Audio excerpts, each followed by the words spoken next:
Olá, amigos, irmãos, muita paz a todos os nossos irmãos que porventura vierem a assistir este vídeo que estamos gravando agora. Nós vamos dar sequência aos nossos vídeos, objetivando comentar o Evangelho de Jesus à luz da doutrina espírita. Hoje nós vamos ter por base o livro Paulo e Estevão, que, aliás, nós recomendamos para os irmãos esses romances, entre eles Paulo e Estevão. Mas nós recomendamos esses cinco principais, né? Há 2000 anos, 50 anos depois, Paulo e Estevão, Ave Cristo e Renúncia. Recomendamos porque esses romances é bem ao contrário do que muita gente pensa, né? Que nos romances não há princípios doutrinários. Na verdade, eles são repletos de princípios doutrinários, mas, antes de tudo, de vivências evangélicas, vivências cristãs, de muita renúncia, de muita dedicação à doutrina de Jesus, né? Então, nós temos desde há 2000 anos, depois 50 anos depois o Paulo Estevão, que é o que nós vamos fazer um resumo, porque na verdade ele é muito grande, ao ponto de nós entendermos que será necessário talvez fazer em duas partes. Então, vamos fazer a primeira parte, como o livro também trata, da história de Gesiel, que é o nosso Estevão, né? E na segunda parte, no segundo vídeo, nós então falaremos sobre o nosso Paulo de Tarso, né? O grande apóstolo dos gentios, como é conhecido, porque foi ele que foi levar a mensagem de Jesus aos que estavam fora do judaísmo, né? Então, os não judeus eram chamados de gentios, né? E a este povo, Paulo de Tarso, depois Barnabé, né, o próprio Lucas, que mais tarde vai ser evangelista, vai também trabalhar nesse projeto. Nós vamos encontrar o jovem Tito, né, o Silas, alguns desses irmãos que contribuíram para essa expansão do Evangelho que foi além fronteiras, né? Mas isso nós vamos tocar mais de perto, né? Na segunda parte, quando estivermos falando sobre Paulo de Tarso, né? O nosso grande apóstolo de Jesus, que não foi apóstolo daqueles 12, mas o seu trabalho foi o de um apóstolo, porque o discípulo é aquele que ainda só escuta, aprende, gosta, e o apóstolo é aquele que aprendeu trabalhando, se dedicando, né? O apóstolo realmente é o que está executando as obras, não está apenas, digamos assim, na teoria, deslumbrado com os ensinamentos, como acontece no discipulado. É um pouco diferente, né? Porque para o discípulo se transformar em apóstolo, ele precisa começar a aplicar, ele precisa começar a fazer um trabalho de renúncia, a vestir a camisa de Jesus, né? E vamos chegar ao ponto, como Paulo chegou, né? E dizer que não sou eu mais que vivo, mas o Cristo que vive em mim. Mas também isso será ponto da segunda parte. Então, nessa primeira parte, nós vamos falar do nosso Gesiel. Quem é Gesiel? É aquele que depois será chamado por Pedro, o apóstolo Pedro, na Igreja do Caminho, de Estevão, que nós também vamos comentar alguma coisa, por que ele teve que trocar de nome, né? Então, nós vamos lembrar, para início da nossa conversa, que Gesiel, sua irmã Abigail, né? Seu pai Joquedebe, eles moravam em Corinto, né? Que pertencia à Grécia, mas era, assim, de certa forma, vivia sob o domínio romano, né? E claro que as injustiças, né? Aquelas arbitrariedades desumanas eram provocadas, e ocorre que Joquedebe tinha um pequeno território, né? Uma área agrícola onde ele morava com sua filha e seu filho Gesiel, sua filha Abigail, né? Então ocorre que Joquedebe, assim, nós estamos correndo na história, né? Joquedebe se transtorna, fica transtornado, porque é, o, o representante de Roma, né? Ele sequestra os bens de Joquedebe. E Joquedebe, revoltado contra a vontade de Gesiel, que já era um dedicado à lei, né? Ele não concorda, né, com aquela posição do pai, mas não esperava que chegasse ao ponto que chegou. Então a revolta dele é tão grande que ele coloca fogo, Jequedebe coloca fogo nas terras que era do próprio representante de Roma, que faziam divisa com o seu terreno. E ocorre que depois Gesiel, vendo aquele fogo, corre para ajudar, sem saber que era o pai que tinha ateado o fogo, né? Resultado, Gesiel, Joquedebe e Abigail são convidados, quer dizer, presos, né, pelo policionamento romano e levados para serem julgados. Bem, mas ocorre assim que, para complicar a vida de Joquedebe, um daqueles servidores do questor romano chega a falecer em função do incêndio. Mas lá na hora em que estavam sendo inquiridos, né, principalmente o Joquedebe, Gesiel, querendo aliviar o lado do pai, diz que não foi o pai, que foi ele que foi lá. E aí, mas eles tinham testemunha de que foi Joquedebe. E por isso ele também foi amarrado em um poste, como já estava o pai também amarrado. E aí vem assim a acusação com o veredito, tantas chicotadas, aquela coisa toda, né? E ocorre que as chicotadas, os chicotes, tinham assim na ponta, tinha uma ponta de ferro, e chegando numa das chicotadas, aquele ferrinho alcança uma veia, né, principal do pescoço de Joquedebe, e começa a sangrar, e claro que eles estão vendo que ele vai chegar a óbito. E Abigail estava solta, mas assistindo aquilo tudo, e o irmão preso, né? Ali amarrado àquele poste também. O que acontece? Quando ele está quase morrendo, Gesiel, que tinha assim uma capacidade, uma percepção bastante apurada, percebeu que o pai estava desfalecendo.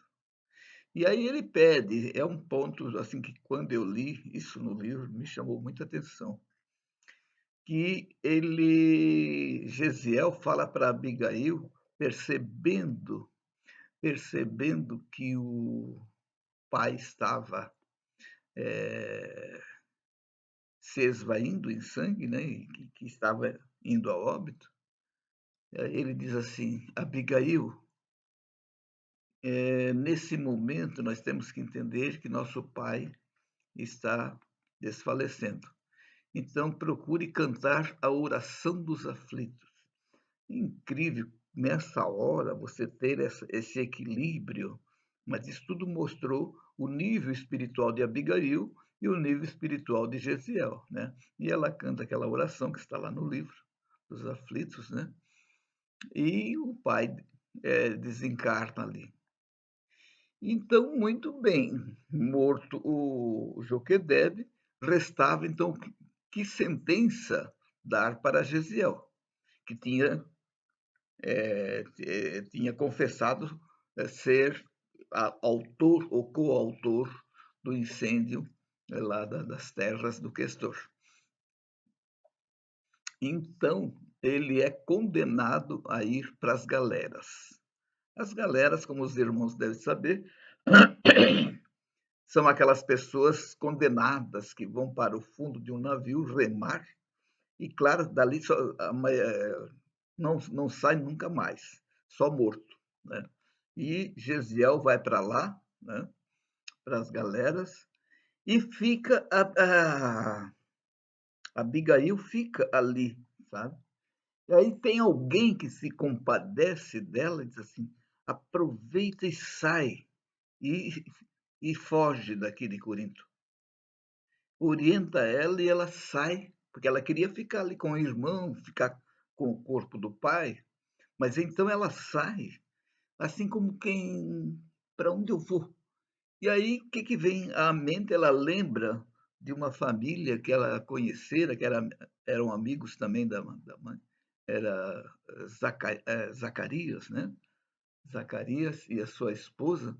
Então ela vai até Zacarias, conversa com eles, lá com o casal, e eles dão as boas-vindas para ela, porque eles tinham perdido uma filha.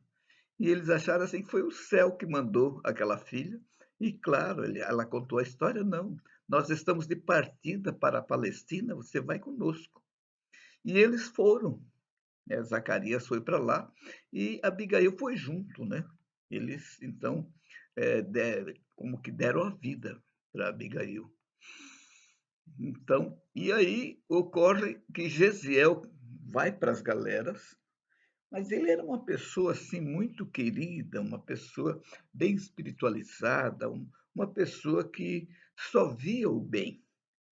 Então, quando lá nas galeras, lá o pessoal reclamava, ele acalmava eles e dizia: "Não, meus amigos, todo serviço vem de Deus". Então, ou seja, eles já ali estavam trabalhando também. Então esse lado gentil, né, de Gesiel foi notado pelo capitão e ocorre que estava nesse navio um procônsul, né, que estava viajando junto e ele é acometido de uma enfermidade quase incurável, porque eles tentaram todos os meios e não conseguiram resolver. E então precisavam de alguém para poder ficar ali dando assistência para esse procônsul, de nome Sérgio Paulo. Muito bem. Então, o comandante perguntou lá para o chefe das galeras se ele tinha alguém que ele indicava para poder ser esse acompanhante, esse enfermeiro, esse assistente desse procônsul. Ninguém queria ir, porque era uma doença contagiosa. E aí claro que ele apontou Gesiel, que era a pessoa que ele já tinha, Gesiel já tinha conquistado né, a simpatia desse capitão. E ele vai então cuidar do cuidar do procônsul. O que que acontece? Ele cuida, mas ele também tinha conhecimento que a mãe dele tinha já ensinado, de trabalhar com raízes, né, o famoso raizeiro, né, com, plantas, né, vegetais, aquele tratamento fitoterápico que, em geral, pessoal mais da região agrícola conhece, né? E ele tratou de tal jeito que, que curou, o procônsul ficou curado. Ele ficou curado, mas o Gesiel adquiriu a doença. E aí veio a ordem para jogar Gesiel ao mar. E o procônsul Sérgio Paulo ficou assim: não, não é possível, eu vou ter que auxiliar. Ele me deu a vida. Então, conversou ali, arrumou, e numa madrugada eles pegaram um daqueles escaleres, né, um barquinho pequeno, e o próprio procônsul foi com ele, com Gesiel, porque eles estavam nesse momento próximo da praia de Jope, que já estava praticamente na Palestina. Muito bem. O que acontece então?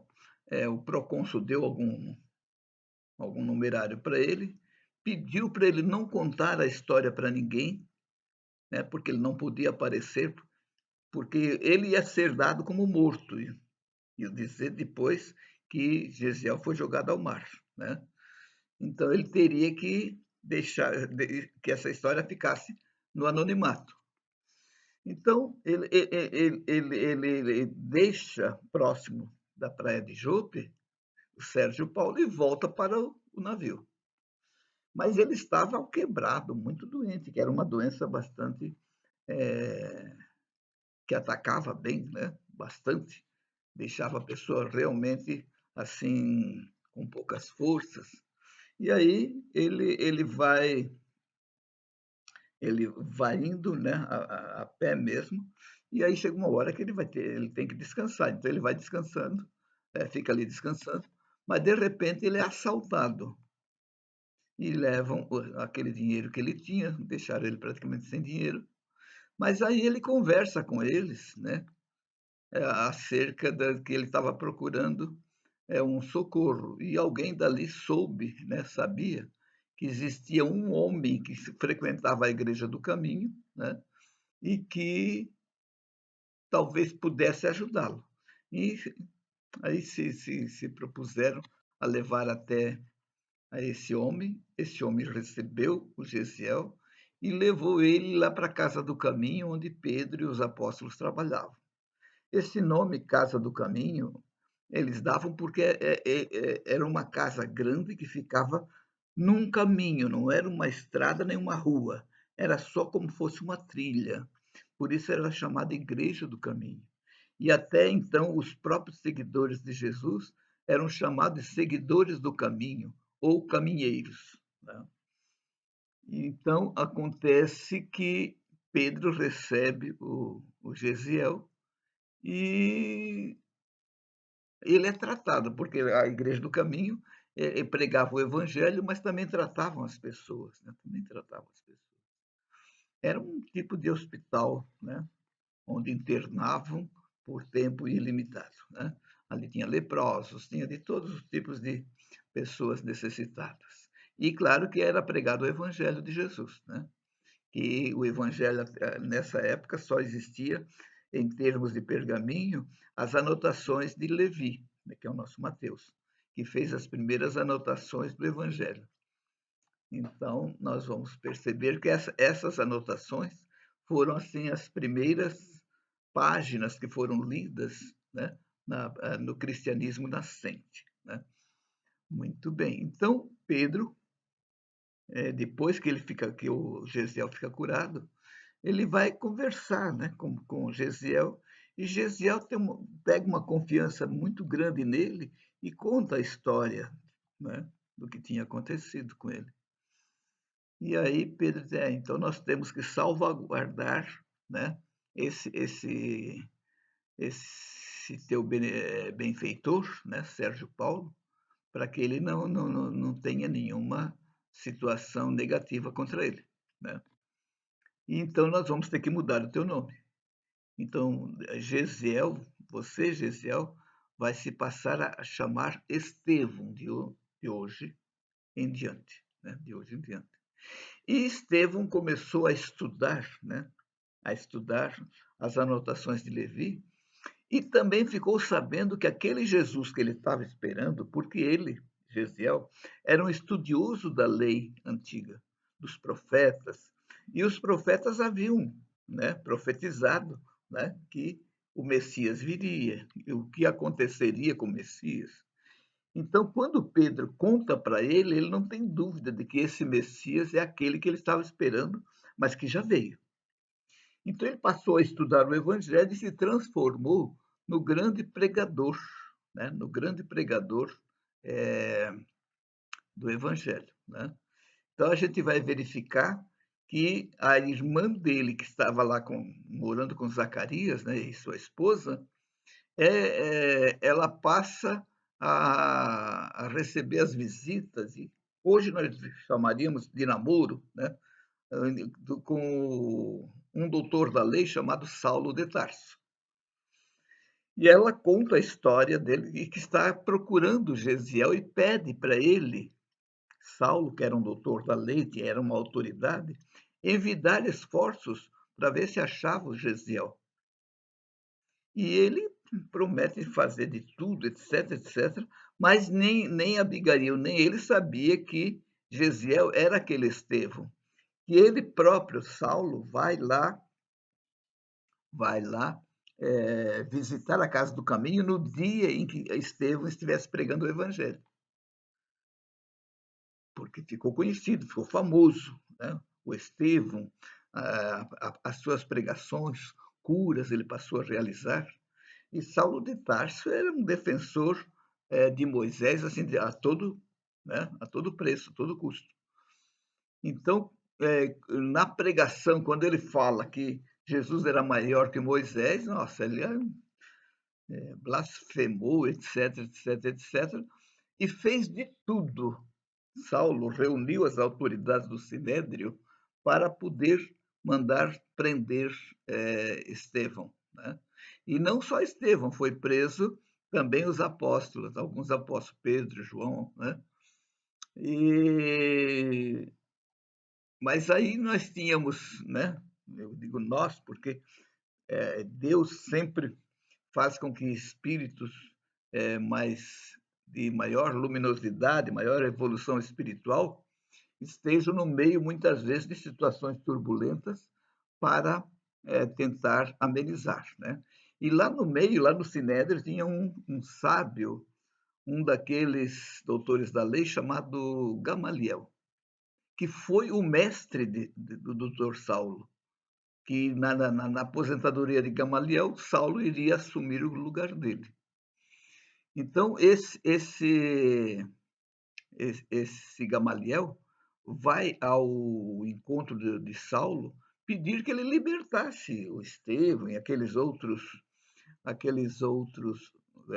discípulos, até porque Gamaliel já tinha feito uma visita lá na Casa do Caminho e ficou assim bastante encantado, né, com o trabalho que ali era realizado e com as próprias lições pregadas.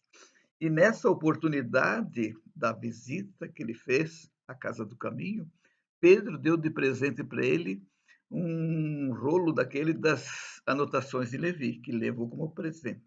Mas ele era participante do judaísmo, mas estava já, de certa forma, com uma propensão a estudar aquelas novas lições. E ele então vai lá e pede, né? Como teu mestre, enfim, você será o meu sucessor. Eu peço em nome da nossa amizade, etc, etc, que você liberte esses discípulos, esses apóstolos. E aí, de certa forma, ele concordou, ele disse, muito bem, mas menos o Estevão. O Estevão precisa passar pelo julgamento, para ser muito provavelmente condenado. Os outros, eu concordo em liberá-los. E Gamaliel ficou satisfeito, como quem diz, não dá para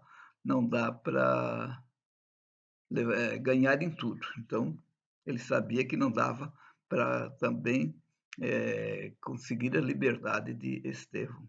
E ocorre, né? Ocorre que ele então fica preso, fica mais ou menos 3 meses numa prisão e chega o dia do seu julgamento, né. Então, o julgamento, se ele fosse condenado, ele seria morto a pedradas. E, na verdade, meus irmãos, na verdade, foi o que aconteceu. Claro que essa condenação estava, era, eu diria assim, cartas marcadas, né. E aconteceu o aconteceu o apedrejamento.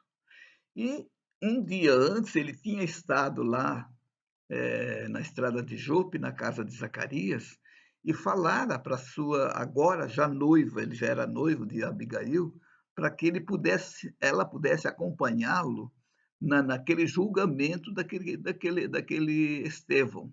Eles não estavam nem pensando, não imaginavam que seria o próprio Gesiel que eles estavam procurando.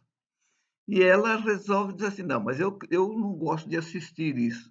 Então permita que eu chegue lá só no último dia, nos últimos instantes". E ele concordou. Ele aqueceu a vontade da sua querida Abigail. E aí, quando ela chega, que vê aquele homem recebendo aquelas pedradas, ela não tem dúvida que é o irmão dela, que é o Gessiel. E aí ela corre lá para o Saulo, dá um jeitinho de falar com ele, explicar que o Estevão é o Gesiel, mas ele já estava praticamente morto. Aí Saulo tem uma ideia de dizer: "Ó, afastem-se todos, porque ele já está morto, eu vou levar ali para um quartinho, tal, tal". E ele dá um jeito e leva. E Estevão ainda está, assim, nos seus últimos instantes, né. E aí, eh Abigail diz para ele, né, que Saulo é o noivo dela.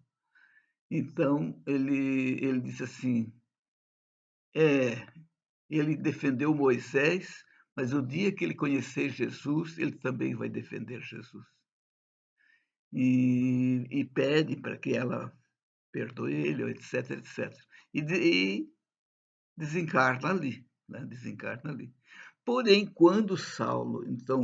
eh quando Saulo fica sabendo que Abigail é irmã de Estevão, e Estevão era o maior inimigo dele, não tinha possibilidade pela tradição, né, da raça israelita, né, a qual ele pertencia, que pudesse casar com parente de um inimigo.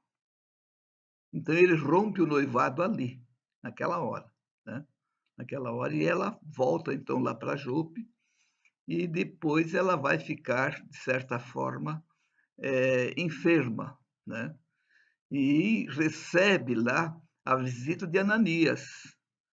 E ela se torna cristã pelas palavras de Ananias, e Saulo não vai mais lá, passa um tempo, até que um dia ele resolve ir lá. Chega lá, ela já está morrendo, né. Então ele é recebido por Zacarias, que leva ele até Abigail, e ele vê que ela está lá esquálida, praticamente desencarnando já. E então ele troca palavras, os 2 trocam palavras de afeto, etc, mas ela percebe que ela está no final da encarnação, da existência nessa encarnação. Aí no dia seguinte ele vai embora, no dia seguinte vem rapidamente uma notícia que ela está nas últimas, ele chega, e aí ela desencarna ali, e ele fica sabendo por Zacarias, que Ananias foi que converteu ela, desculpe. E aí ele fica furioso, porque ele acha que aquelas coisas que ela dizia, etc, etc, não eram coisas boas, porque era da doutrina do carpinteiro, etc, etc, e sempre esse carpinteiro no meu caminho, ele dizia assim, né. E então ele vai querer descobrir depois, onde estava esse Ananias. Aí ele faz toda uma devassa, comete atrocidades para descobrir onde onde esse Ananias está. E vira e mexe, ele consegue de alguém de que ele se encontra em Damasco. A última vez que nós soubemos que ele estava em Damasco. Ele pede ordem do Sinédrio para ir em busca de Ananias com carta branca, fazer o que ele quisesse com Ananias, né. Então ele pega mais 2 companheiros e vai até em busca, né, de Ananias, e é aí que vai acontecer a aparição de Jesus a caminho de Damasco, né, como é conhecida para nós. Jesus apareceu para ele e onde vem a célebre frase: Saulo, Saulo, por que me persegue? Né? Então, nós vamos encerrando aqui essa primeira parte. Na segunda parte, nós vamos dar sequência o que aconteceu com ele depois dessa fala com Jesus, né? E então nós agradecemos a atenção de todos aqueles que chegarem a assistir esse nosso vídeo. E mais uma vez deixamos o convite para que os irmãos leiam o livro Paulo Estevão, e aqui eu corri, né? Eu corri com esses recortes para poder, então, nesse tempo, deixar algumas informações para os irmãos. Que Jesus nos abençoe, que a sua paz possa estar conosco, com todos, né? Conosco e com todos, hoje e sempre. Muito obrigado.